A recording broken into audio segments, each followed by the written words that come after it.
नमस्कार दोस्तों। देश और दुनिया के बाजारों से आज जो तस्वीर सामने आई है उसने निवेशकों को हिलाकर रख दिया है। सोना और चांदी, जिन्हें कल तक सबसे सुरक्षित निवेश माना जा रहा था, आज उसी बाजार में हाहाकार मच गया है। 30 जनवरी को जो हुआ वो सिर्फ एक गिरावट नहीं थी, ये एक चेतावनी थी।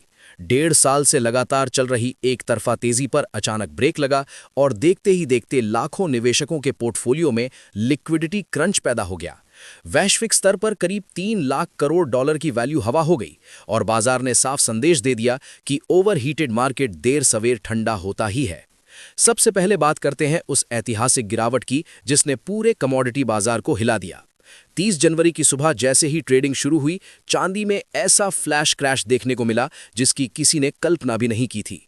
महज कुछ ही मिनटों में चांदी करीब 17% टूट गई।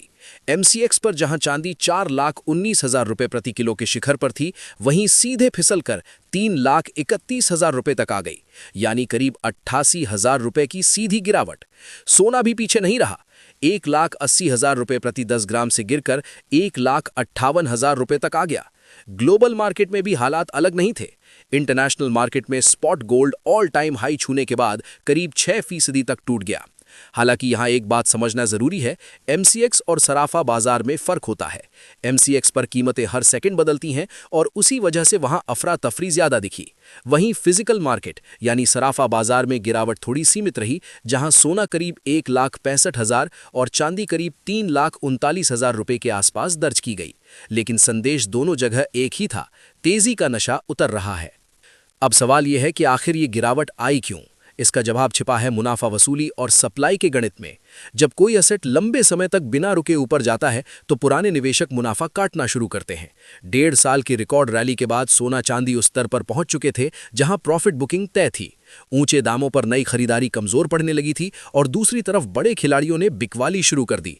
नतीजा ये हुआ कि अचानक बाजार में सप्लाई बढ़ गई और कीमतें धड़ाम से नीचे आ गईं। यही एक हेल्दी करेक्शन है जो हर बुल रन के बाद आता है। इस पूरी कहानी में वैश्विक फैक्टर भी बेहद अहम है। अमेरिका की ट्रेड पॉलिसी, डोनाल्ड ट्रंप के टैरिफ फैसले और दुनिया भर में चल रहे भू राजनीतिक तनाव ने बाजार की अनिश्चितता बढ़ा दी है। एक तरफ मजबूत डॉलर है, दूसरी तरफ सोना चांदी जैसे सेफ हेवन एसेट्स। केंद्रीय बैंक अब भी सोना जमा कर रहे हैं, लेकिन शॉर्ट टर्म में डॉलर की मजबूती और ग्लोबल पॉलिसी शिफ्ट ने वॉलेटिलिटी को चरम पर पहुंचा दिया है। यही वजह है कि बाजार में इतनी तेज हलचल दिख रही है। इतिहास भी हमें सावधान करता है। 1980 और 2012 में हमने देखा है कि लंबी तेजी के बाद सोना चांदी न सिर्फ गिरे बल्कि सालों तक एक ही दायरे में फंसे रहे। इसे तकनीकी भाषा में रिट्रेसमेंट कहा जाता है।